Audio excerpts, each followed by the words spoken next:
Hello guys, स्वागत है आपका मेरे YouTube channel science by Anil sir पर। इस वीडियो में अपन देखेंगे उत्प्रेरक के बारे में। उत्प्रेरक किसे कहते हैं, उत्प्रेरक कितने प्रकार के होते हैं।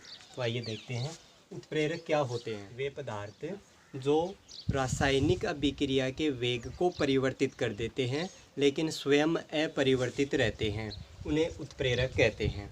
अब उत्प्रेरक कितने प्रकार के होते हैं, तो उत्प्रेरक दो प्रकार के हैं। इनको दो भागों में बांटा गया है। एक तो है क्रिया के आधार पर, क्रिया के आधार पर, और दूसरा है अवस्था के आधार पर,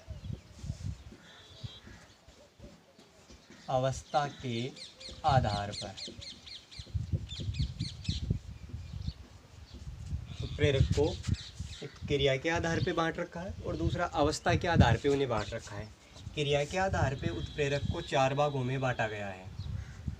एक तो होता है धनात्मक उत्प्रेरक, धनात्मक उत्प्रेरक। दूसरा ऋणात्मक उत्प्रेरक,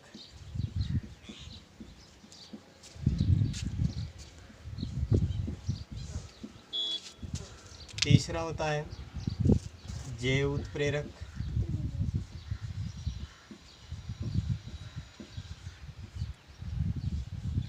चौथा है स्वतः उत्प्रेरक।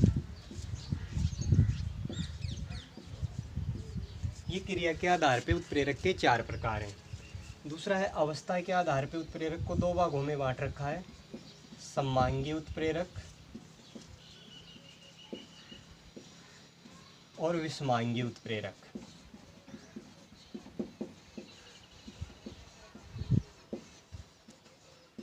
समांगी उत्प्रेरक और विषमांगी उत्प्रेरक, तो ये उत्प्रेरक के प्रकार हैं। उत्प्रेरक क्या है, वे पदार्थ जो रासायनिक अभिक्रिया के वेग को परिवर्तित कर देते हैं लेकिन स्वयं अपरिवर्तित रहते हैं, यानी उत्पाद पे इनका कोई प्रभाव नहीं पड़ता। ये अभिक्रिया के वेग को घटाने और बढ़ाने का काम करते हैं। दो प्रकार हो गई, क्रिया के आधार पे और अवस्था के आधार पे। अब हम इनमें देखते हैं प्रत्येक प्रकार के बारे में।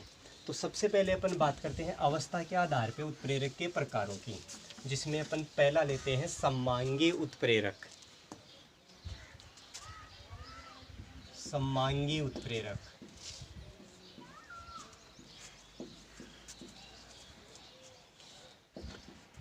समांगी उत्प्रेरक यानी वे उत्प्रेरक जिनकी भौतिक अवस्था समान है अभिकारक की, उत्प्रेरक की और उत्पाद, तीनों की अगर भौतिक अवस्था समान है उन्हें समांगी उत्प्रेरक कहा जाता है। परिभाषा क्या हो जाएगी, जब रासायनिक अभिक्रिया में अभिकारक, उत्प्रेरक व उत्पाद तीनों की भौतिक अवस्था समान होती है उन्हें समांगी उत्प्रेरक कहते हैं। जैसे समीकरण देखें इसके लिए, सल्फर डाइऑक्साइड ऑक्सीजन गैस से क्रिया करती है और सल्फर ट्राइऑक्साइड गैस बनाती है SO3। इसमें उत्प्रेरक के रूप में नाइट्रोजन मोनोऑक्साइड डाली जाती है, NO, नाइट्रोजन मोनोऑक्साइड प्रवाहित की जाती है। एक बात ये ध्यान रखना, प्रत्येक अभिक्रिया के लिए कोई विशिष्ट उत्प्रेरक होता है। हर उत्प्रेरक प्रत्येक अभिक्रिया में काम नहीं आ सकता, प्रत्येक अभिक्रिया के लिए विशिष्ट उत्प्रेरक होगा। तो सल्फर डाइऑक्साइड की जब ऑक्सीजन से क्रिया करती है तो सल्फर ट्राइऑक्साइड बनाती है। यहाँ पर इन सब की जो अवस्था है ये सारे के सारे गैसीय अवस्था में होते हैं, इसलिए ये समांगी उत्प्रेरक है। दूसरा देखें विषमांगी उत्प्रेरक। विषमांगी उत्प्रेरक, जब रासायनिक अभिक्रिया में अभिकारक, उत्प्रेरक और उत्पाद इनकी भौतिक अवस्था अलग अलग होती है तो उसे विषमांगी उत्प्रेरक कहते हैं। जैसे नाइट्रोजन हाइड्रोजन से क्रिया करके अमोनिया का निर्माण करती है। इस अभिक्रिया के लिए जो विशिष्ट उत्प्रेरक है वो Fe आयरन होता है। यहाँ नाइट्रोजन गैसीय अवस्था में है, हाइड्रोजन गैसीय अवस्था में है, अमोनिया गैसीय अवस्था में है, लेकिन यहाँ फेरस ठोस अवस्था में है, इसलिए ये विषमांगी उत्प्रेरक का उदाहरण है। तो ये थे अवस्था के आधार पे उत्प्रेरक के प्रकार, समांगी और विषमांगी उत्प्रेरक। इसके बाद अपन देखते हैं क्रिया के आधार पे उत्प्रेरक जो चार प्रकार के हैं उनमें प्रत्येक के लिए समीकरण देखते हैं। क्रिया के आधार पे उत्प्रेरक को 4 भागों में बांटा था, जिसमें पहला है धनात्मक उत्प्रेरक।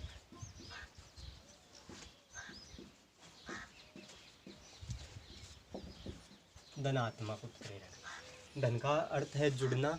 जब भी किसी वस्तु में कोई दूसरी वस्तु जुड़ती है तो उसकी मात्रा बढ़ती है, अर्थात वे उत्प्रेरक जो रासायनिक अभिक्रिया के वेग को बढ़ा देते हैं, वेग को बढ़ा देते हैं, उन्हें धनात्मक उत्प्रेरक कहते हैं।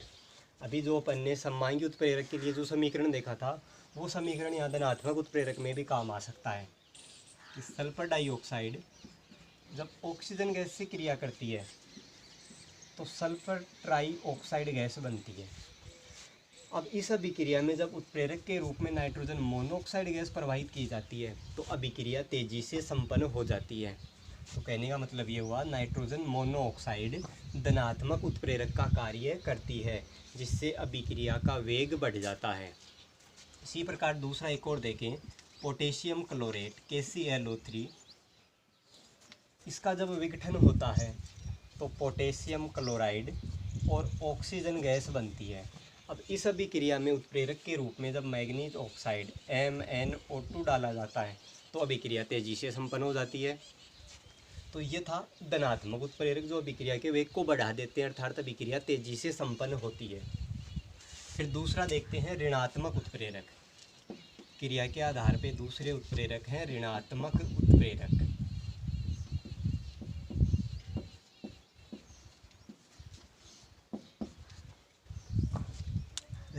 ऋण का मतलब घटाना यानी कमी होना, अर्थात वे उत्प्रेरक जो रासायनिक अभिक्रिया के वेग को घटा देते हैं, उन्हें ऋणात्मक उत्प्रेरक कहते हैं।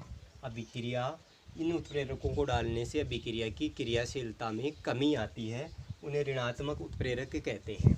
जैसे क्लोरोफॉर्म CHCl3, क्लोरोफॉर्म इसको जब ऑक्सीजन की उपस्थिति में, अर्थात जब ये वायु के संपर्क में आता है तो ऑक्सीजन से क्रिया तेजी से होती है और विषैली गैस बन जाती है फॉस्जीन COCl2।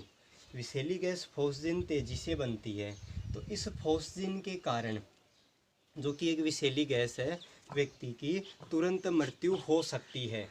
इसलिए इसमें उत्प्रेरक के रूप में C2H5OH एथेनॉल डाला जाता है। आगे इसमें HCl बनेगा, HCl। ये जो एथेनॉल है, एथेनॉल इस क्लोरोफॉर्म की ऑक्सीजन से क्रिया को कम कर देता है, जिससे फॉस्जीन गैस है वो तेज़ी से नहीं बनती है। इस गैस का नाम है फॉस्जीन गैस, जो काफ़ी विषैली गैस होती है। इसके बाद तीसरा उत्प्रेरक आता है सवतः उत्प्रेरक।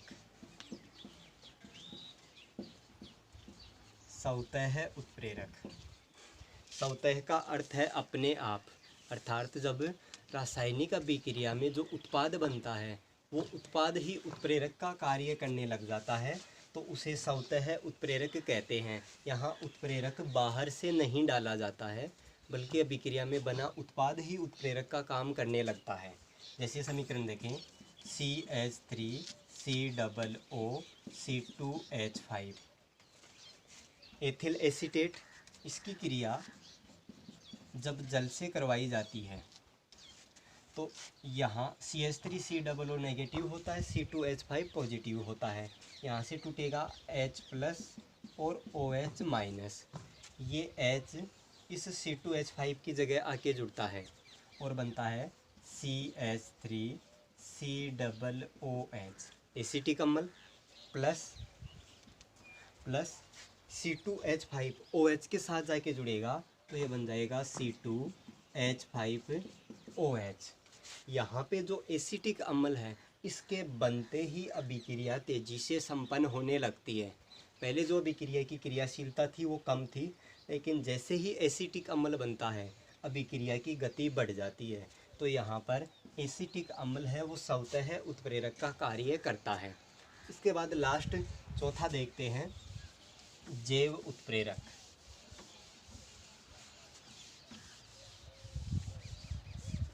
क्रिया के आधार पे अंतिम उत्प्रेरक है जैव उत्प्रेरक।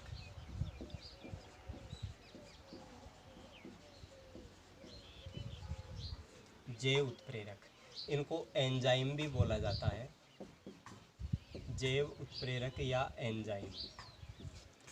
अर्थात वे पदार्थ जो जैव रासायनिक अभिक्रिया की गति को बढ़ा देते हैं।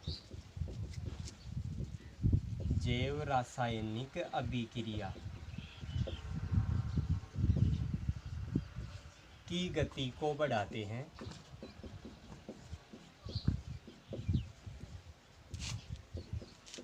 बढ़ा देते हैं, उन्हें जैव उत्प्रेरक कहते हैं या एंजाइम कहा जाता है। तो ये हमारे शरीर के अंदर कार्य करते हैं। जैसे माल्टोज शर्करा है, इस माल्टोज शर्करा को माल्टेज एंजाइम